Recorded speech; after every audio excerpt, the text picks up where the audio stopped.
Eu peguei também seus...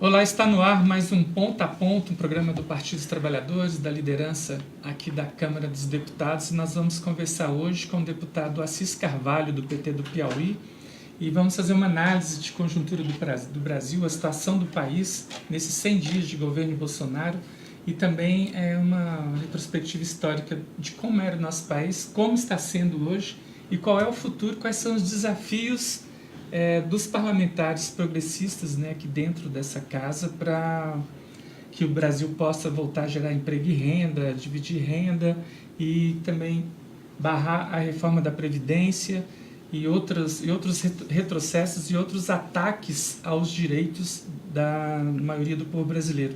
Então, deputado, bem-vindo, né, ao Ponto a Ponto. E como que você vê a situação do Brasil hoje, né, nesses 100 dias de governo do Bolsonaro? Esses primeiros 100 dias dialoga com o 100 com S. Sem rumo, sem projeto, sem norte, sem respeito com o povo trabalhador. Porque este governo, que na verdade não tinha nenhum projeto para o Brasil, foi eleito diante de uma circunstância de fake news, com um poder muito forte do empresariado e os interesses norte-americanos, agora está sem um rumo para a nossa nação. O único projeto que ele coloca como a centralidade do seu mandato é a reforma da Previdência. Uma reforma que apenas ataca os pobres. Porque nós temos hoje, na questão da Previdência, várias saídas. E ele resolve fazer um projeto em cima do RGPS, Regime Geral de Previdência Social, que o salário teto de um aposentado do RGPS não chega a R$6.000, R$5.836.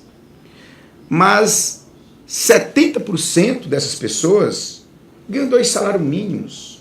Então, não serão 2 salários mínimos que quebra a Previdência. Agora, enquanto ele joga todo o seu peso na base da pirâmide da Previdência, ele fecha os olhos para o RPPS, Regime Próprio de Previdência Social, que também tem pessoas de baixa aposentadoria. Eu não posso tratar no regime próprio uma professora, um professor, do mesmo jeito que poderia tratar o militar, tratar o juiz, tratar o Ministério Público, tratar o deputado. Mas nessa área ele não mexe. Então, se de um lado o governo erra o foco a tentar enganar a população, dizendo que tem que tratar todos igualmente, eles não mostram um artigo deste projeto que realmente diga o que está dizendo na sua propaganda. Então, a minha posição é contrário a essa proposta, porque essa proposta ela é danosa para o povo brasileiro. Eu vi ontem, gostei muito que o senhor fez um discurso numa reunião com os prefeitos, vice-prefeitos, deputados estaduais, deputados federais, senadores do Piauí, e o senhor disse que não ia colocar a sua digital para retirar direitos dos trabalhadores. E a gente vê que retira 1,2 trilhão do mercado de trabalho. É muito recurso dessa massa salarial que vai para o povo brasileiro, né? Aposentados, pensionistas, o BPC, o Benefício de Assistência de Prestação Continuada, e etc. Quer dizer, mata muita chance de desenvolvimento do país e de muitos municípios que dependem desses recursos. O senhor mesmo disse isso ontem também. Não vê nenhuma vantagem, o governo já nem fala mais em reforma, já fala agora em nova previdência, né, como se fosse algo realmente novo. Como você vê esse desafio de ser um parlamentar aqui na Câmara Federal e unificar com o povo brasileiro, com o movimento social, sindical, e trazer essa perspectiva aqui para dentro para que os parlamentares ouçam mais o povo, não votem numa proposta como essa que, inclusive, tira da Constituição a Previdência Social, ainda é bem pior, né? Essa proposta não passa aqui nesta casa. Mesmo a gente tendo um parlamento muito conservador, um parlamento que, infelizmente, não houve uma renovação rumo ao fortalecimento dos direitos humanos, da luta, do fortalecimento das classes sociais mais prejudicadas, mas essa proposta ela é tão ruim, mas tão ruim, que nem os seguidores do governo Bolsonaro não votam essa proposta, se envergonham em votar essa proposta. Porque essa proposta ela tem como centralidade captar recurso dos humildes e aplicar no mercado financeiro através de um modelo chileno, que já foi implantado lá, chamado capitalização. Então, eles querem fazer uma captação de mais de R$1 trilhão, pegando dinheiro da pessoa com deficiência, onde ele propõe reduzir este benefício para R$400, pegando dinheiro de um idoso, reduzindo para R$400, e ainda tirando o que tem de mais sagrado, que é a garantia constitucional, onde ele quer aprovar que, a partir daí, a questão da Previdência sai da Constituição e passa a ser gerida por projeto de lei aqui desta casa. Isso muda muito porque o quórum qualificado da Constituição, para que você possa mudar, que nem agora eles estão tentando, são 3/5, que dá 308 parlamentares.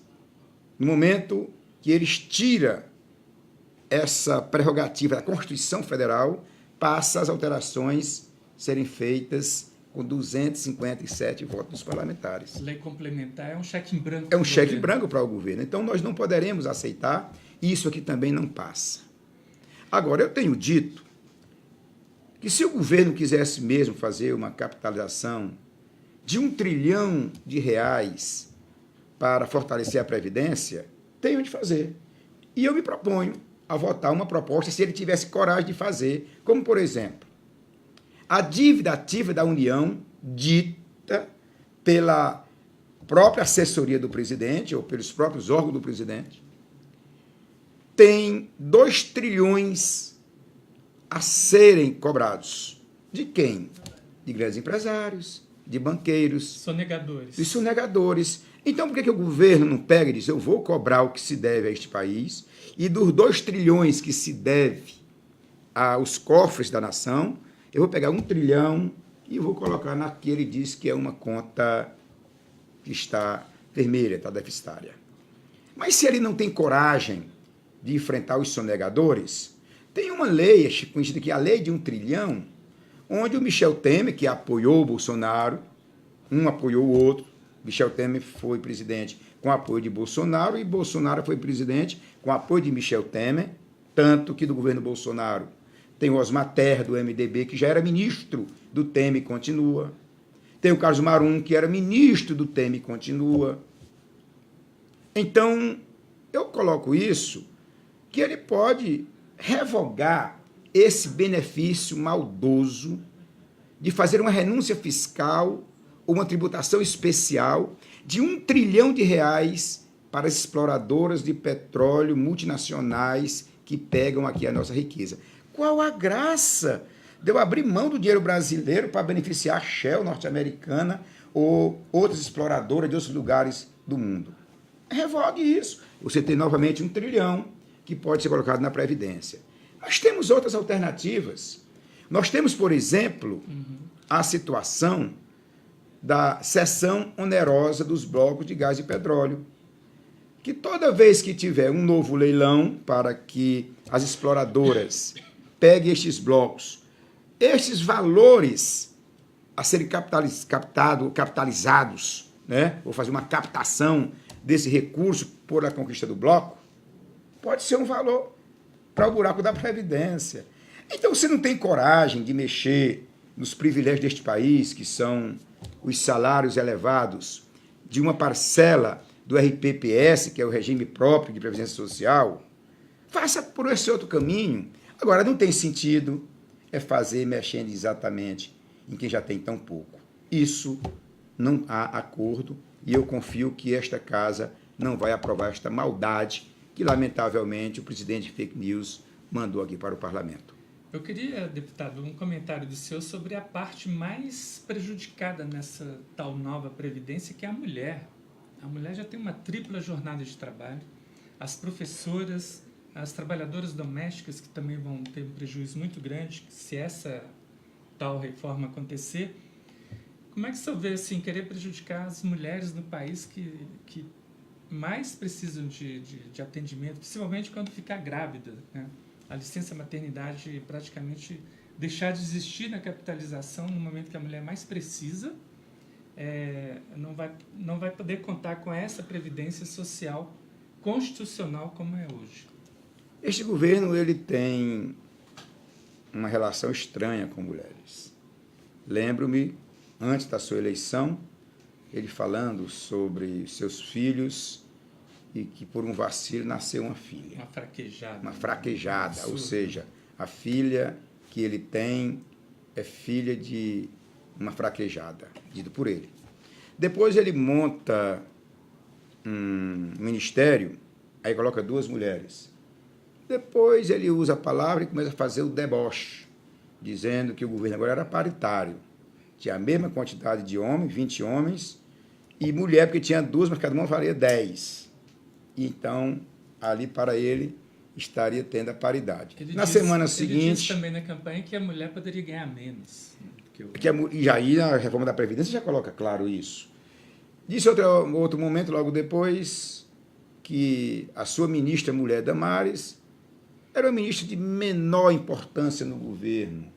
Então é um governo desmiolado, que nem a gente diz lá no Nordeste, né? Um governo, um idiota, não sabe o que diz. E na Previdência ele usa exatamente esse seu deboche com as mulheres para, mais uma vez, prejudicar a própria mulher. Quando ele já anunciava antes que a mulher pode ganhar menos, agora ele pega uma mulher de sol a sol.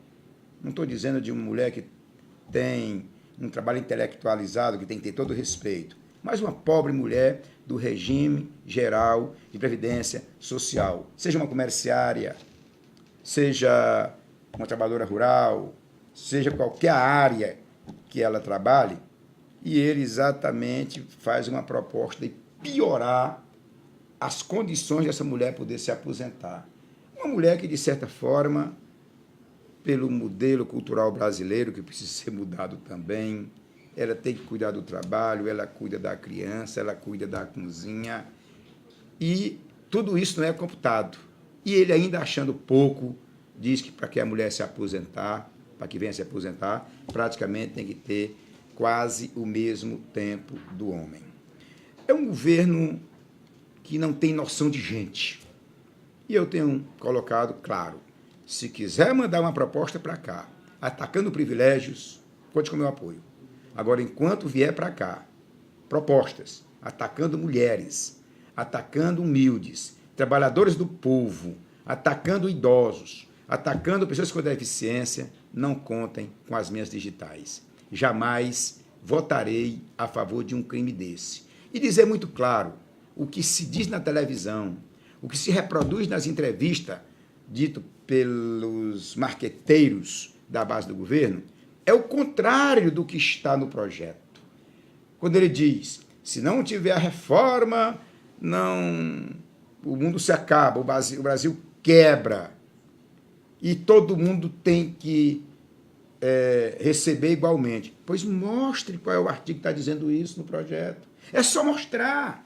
Eles não mostram, porque o projeto não trata disso. A mídia é uma coisa, a provocação midiática é uma, o que está escrito no projeto é outro. E eu vou pelo que ele mandou aqui. Depois o Paulo Guedes vem aqui e diz, não, mas vocês podem mudar. Nós? Não, senhor.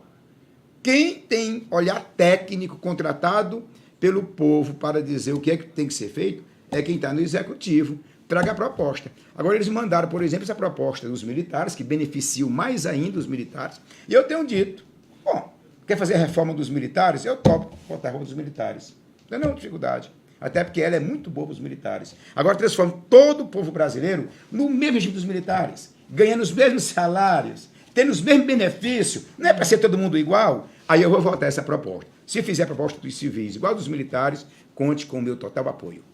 E há formas de conseguir recursos, né? O Brasil tem N formas, por exemplo. O senhor mesmo tem um projeto de lei, aliás, é uma PEC, a PEC 040. 140. Que institui também o IPVA para barcos de luxo, né? Não estou falando aqui de barcos de pescador. Brasília, por exemplo, tem um lago que dizem que tem mais barco em Brasília do que em Florianópolis. E ninguém paga IPVA. Os helicópteros no Brasil também, da Elite, a Elite não paga IPVA.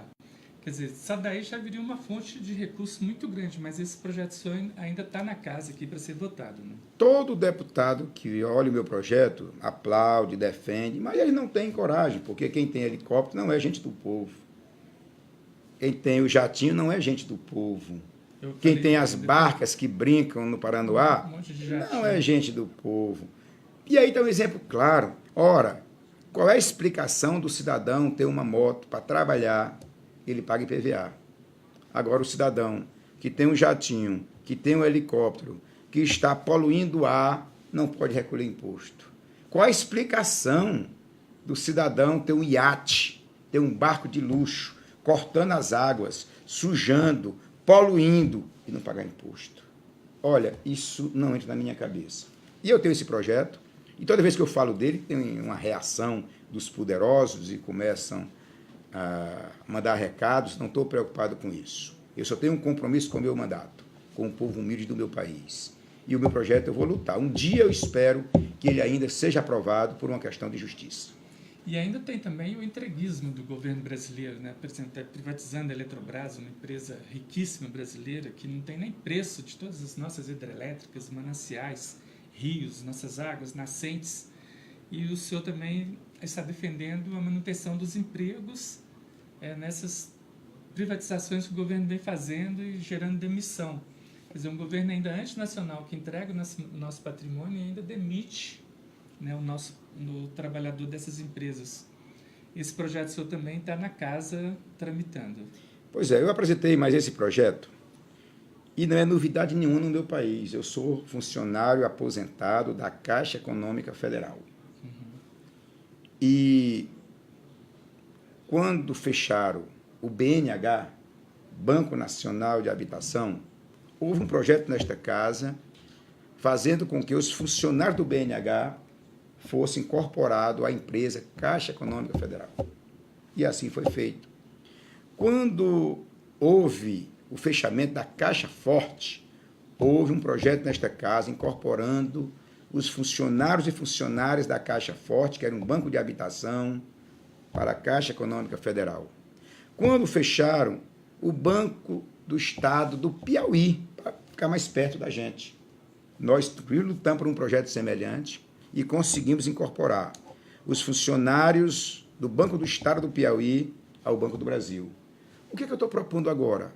Nós temos uma mão de obra qualificada. E todos sabem que o abuso que fazem sobre os rios, porque estão privatizando os rios, quando você privatiza a Eletrobras, está sendo privatizado os lagos. Eu já tenho uma posição contrária, mas se chegarem a ampliar essa privatização, que já vem acontecendo, não tem sentido você perder uma mão de obra qualificada, mão de obra de bons engenheiros, mão de obra de pessoas eletricistas do melhor nível. Bom, esses funcionários, eles podem fazer parte em duas frentes. Se for bem negociado, tem como pré-condição de que a empresa que venha a ganhar o certame da privatização, tenha como compromisso a garantia de emprego dessas pessoas. O que a gente sabe que eles não fazem. Então, que a União receba esses funcionários e faça sua destinação para áreas correlatas. O que é que você tem de área pública que precisa de um bom acompanhamento daqueles técnicos e técnicas que estão prejudicados por conta da privatização da Eletrobras? Incorpora, coloca esses funcionários para que eles não sejam exatamente os mais prejudicados. Então, essa é a minha proposta, é o meu projeto, e eu espero que os parlamentares desta casa compreendam a importância deste projeto e que a gente possa beneficiar essas pessoas que já são tão prejudicadas, já estão sofrendo um choque tão forte que é exatamente a situação do desemprego provocado pela privatização. Deputado, vamos mandar um recado aí para quem está assistindo o senhor, né, vendo, vamos compartilhar, botar nas redes aí para aumentar essa audiência e mesmo agora, mas daqui a pouco compartilhar também.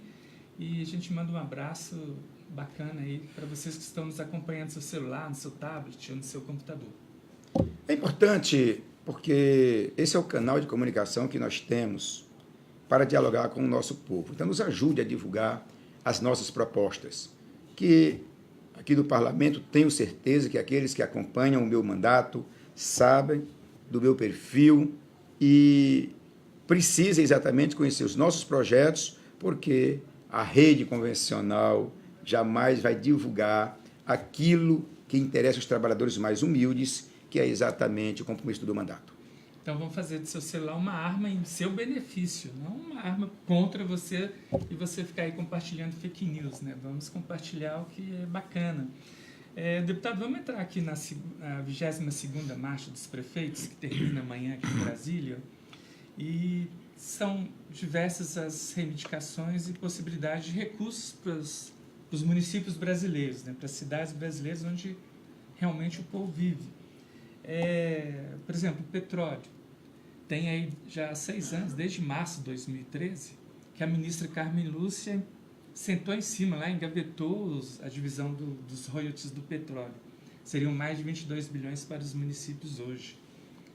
E quais são outras, além dessa que o senhor disse ontem?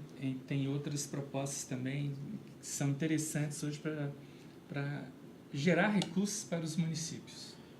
Eu conversava há poucos minutos com o nosso governador Wellington Dias, que é um coordenador desta luta pró-royalties do petróleo, e ele teve com o presidente do STF, o Dias Toffoli, nessa data, e ali ele terminou de me comunicar que foi acertado.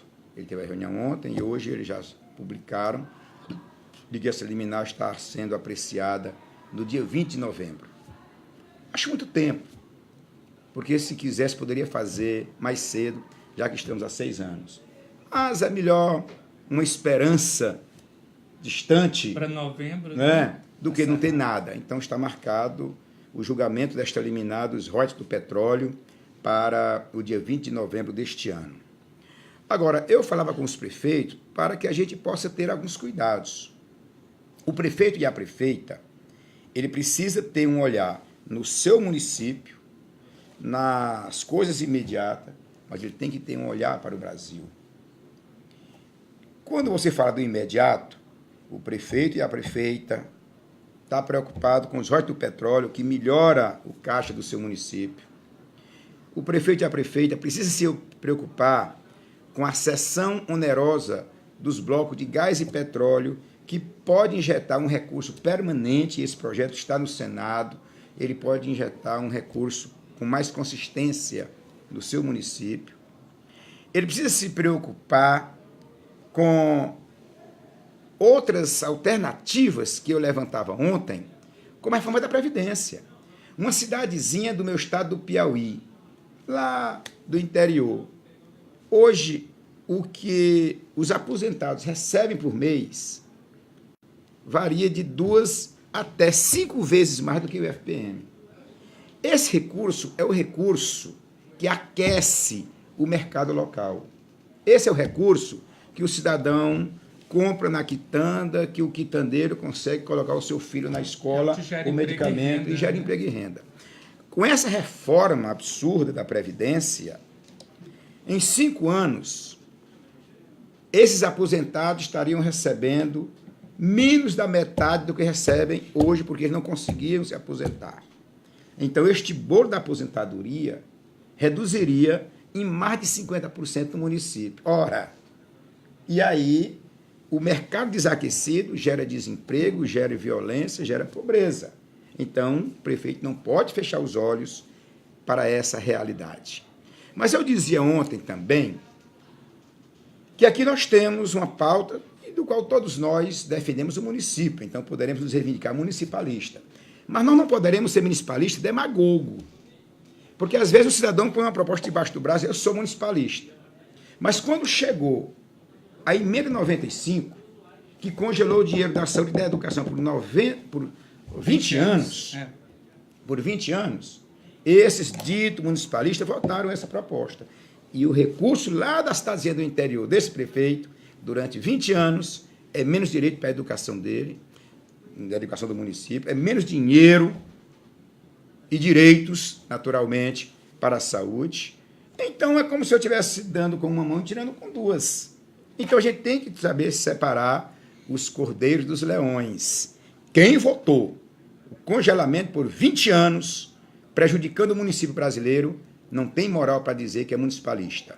Agora, nós temos outras alternativas. Por exemplo, o FPM, desde o governo Lula e o presidente Dilma, vem ampliando uma quantidade maior para fazer parte do bolo distributivo. Agora serão mais 1%. Todos nós votaremos esse projeto, já votamos e votaremos de novo, porque é uma questão que é justa. Só que é muito pouco.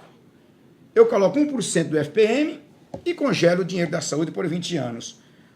Onde foi que o município perdeu mais?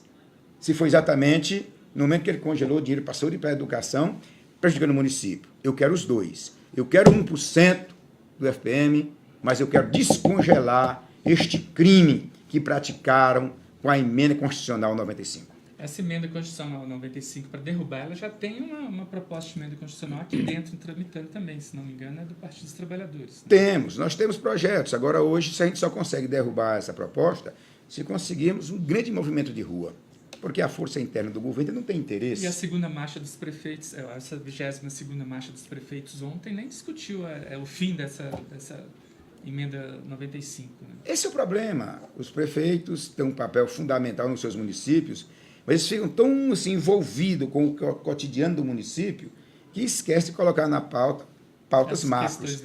E nós temos um problema também, que o presidente da Confederação Nacional dos Prefeitos, CNM, é um assessor de Bolsonaro. É um pelego. É um pelego.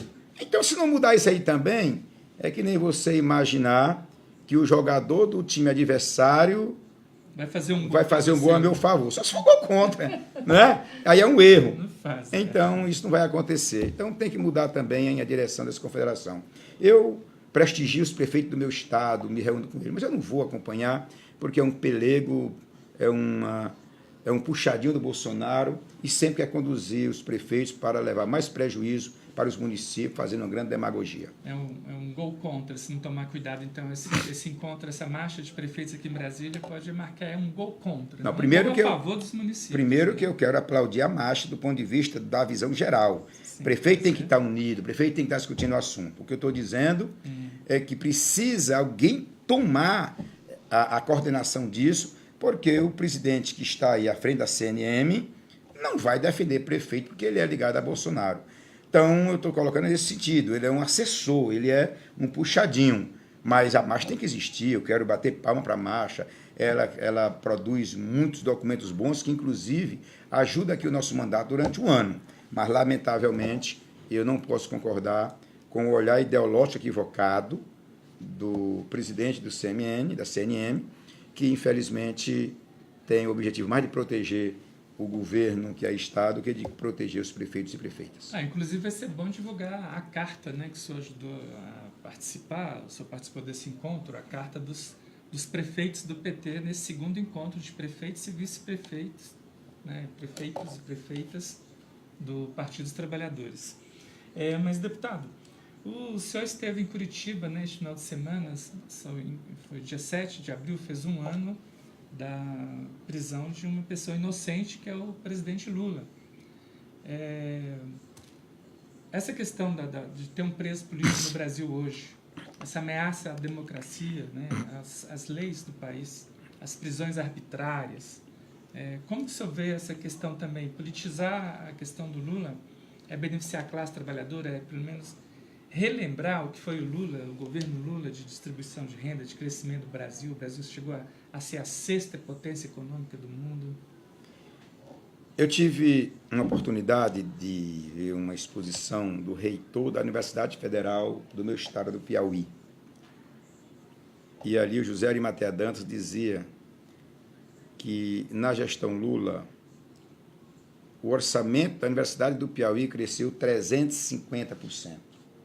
Eu acho que isso diz tudo. Então, eu boto esse exemplo claro para dizer que o Lula é um preso político e que é preso político porque as elites morrem de medo de Lula. Porque é um preso que não tem até agora uma prova contra o presidente Lula que não seja um ódio doentio, porque sabe que o Lula livre é o Lula que mobiliza multidões. E eles têm medo de multidões. Agora o Paulo Guedes terminou dizendo publicamente, e quem está dizendo isso é o ministro da Economia, eu tenho todos os meus argumentos contra o modelo neoliberal dele, mas disse que o Lula não roubou um tostão. E o Lula disse, Paulo Guedes, você é a segunda pessoa a saber disso. O primeiro é o Moro, que o Moro sabe que o Lula não roubou um tostão. Agora, o Moro, que hoje é um infiltrado da CIA norte-americana, que usa todo o seu potencial aqui para poder entregar os nossos valores, as nossas riquezas, para dominar a nossa nação e ferir a soberania, precisa manter o Lula preso por conta disso. Prender o Lula é prender o Brasil. Manter o Lula preso é manter a soberania nacional ameaçada, é manter o povo subordinado aos norte-americanos, transformando numa colônia. E é isso que está acontecendo na nossa nação, lamentavelmente, nesses dias tão difíceis. Agora, nós não vamos nos silenciar enquanto não tivermos a democracia restabelecida em nosso país. Lula é um preso político. Lula está sendo perseguido. O Lula é alimentado todos os dias por uma enxurrada de fake news, estimulando o ódio contra o PT, contra o Lula, contra as esquerdas. Porque a gente está diante de um projeto que já foi conhecido, chamado de neofascismo, que ele se alimenta de ódio todos os dias.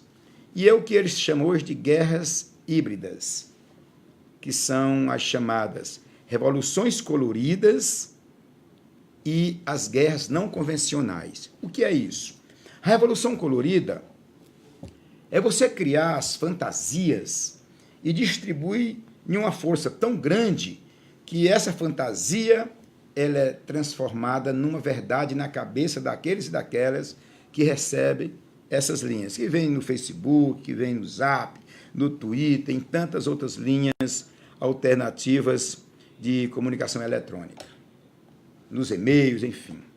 E a guerra não convencional é o modelo que os norte-americanos encontraram muito forte para poder, ao invés de mandar soldados para o Iraque, soldados lá para o Oriente Médio, eles conseguem exatamente criar uma guerra interna para poder dominar através daqueles que se alinham com o seu olhar de exploração, e eles só fazem isso onde tem petróleo, onde tem riqueza. Eles não fazem isso no Haiti, eles não fazem isso lá nos pequenos países da África que passam necessidade, que não interessa. Mas fazem no Brasil, fazem na Venezuela, fazem no Iraque, fazem finalmente nos países que têm o que eles mais necessitam, que é petróleo. Essa é a guerra não convencional. Então, essa guerra híbrida, nós temos que compreender e combater. E Lula, ele é vítima da guerra híbrida.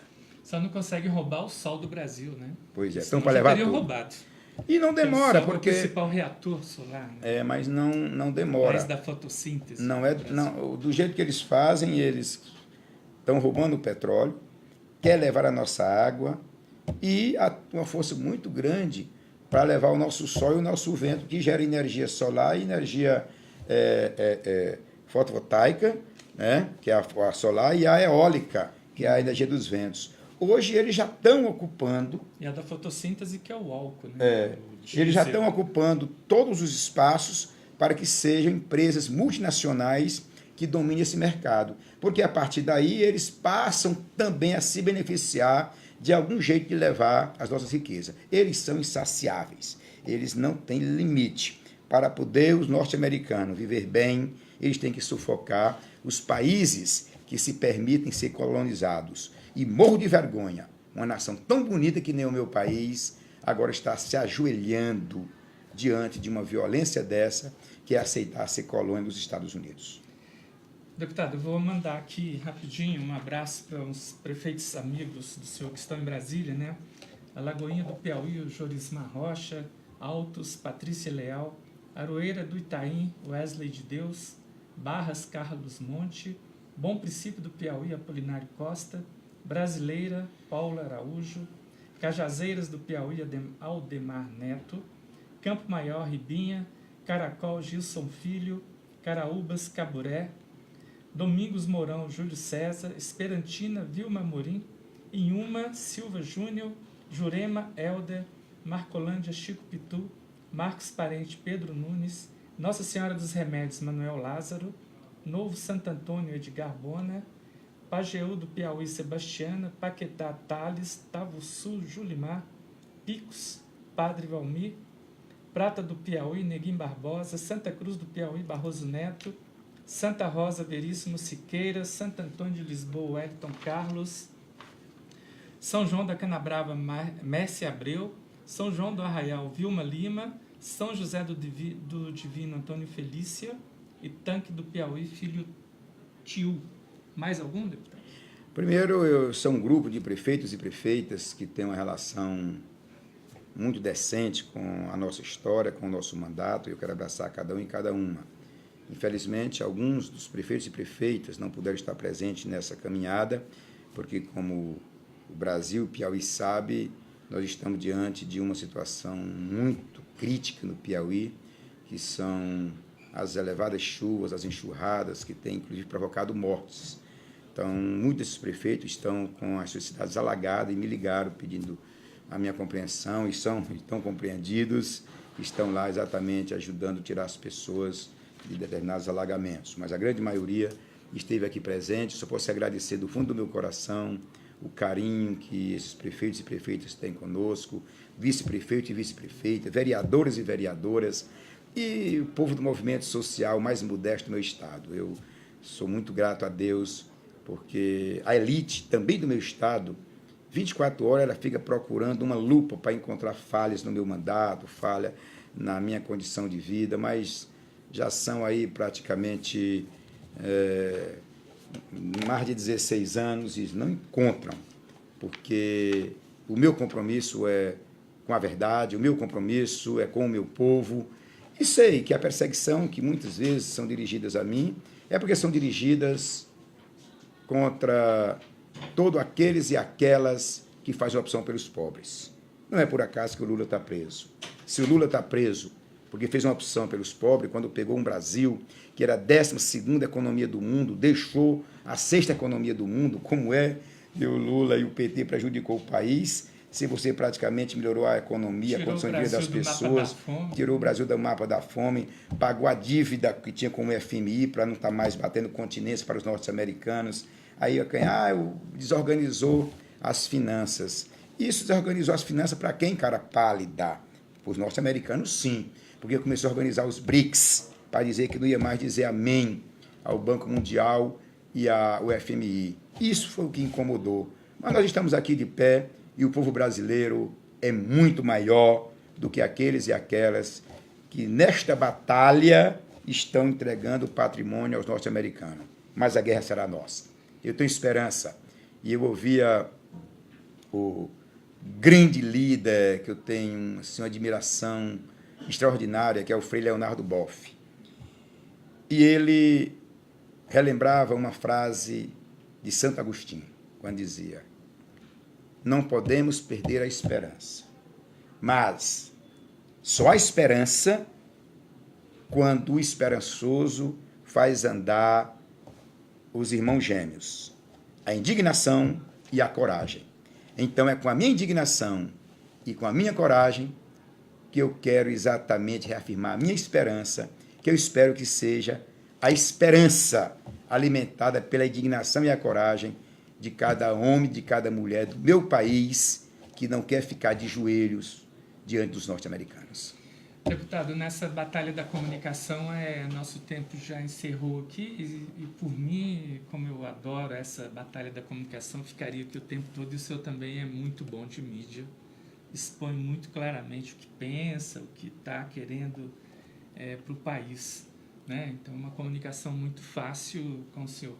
Agradeço muito a sua presença, né, nesse ponta a ponta aqui do programa do Partido dos Trabalhadores e da liderança da Câmara dos Deputados e fica aí o nosso pedido, né, deputado? Compartilhem, pegue o seu dedinho aí, use seu celular em seu benefício e em benefício do povo brasileiro. Então, um grande abraço e muito obrigado aí pela sua audiência. Um grande abraço e vamos compartilhar. Que Deus abençoe a todos e a todas.